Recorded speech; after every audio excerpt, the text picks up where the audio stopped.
You ask Tiger to solve. This deals with linear equations with one unknown. The final result is b=2/3.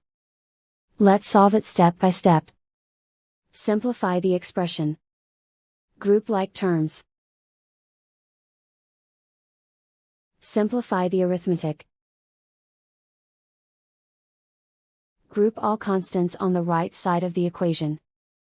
Subtract 4 from both sides. Simplify the arithmetic.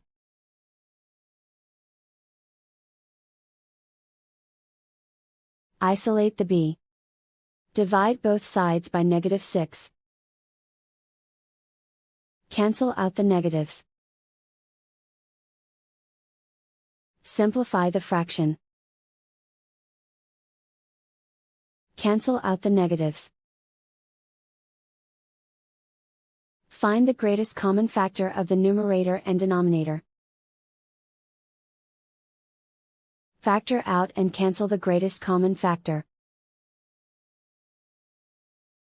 And so the final result is b=2/3.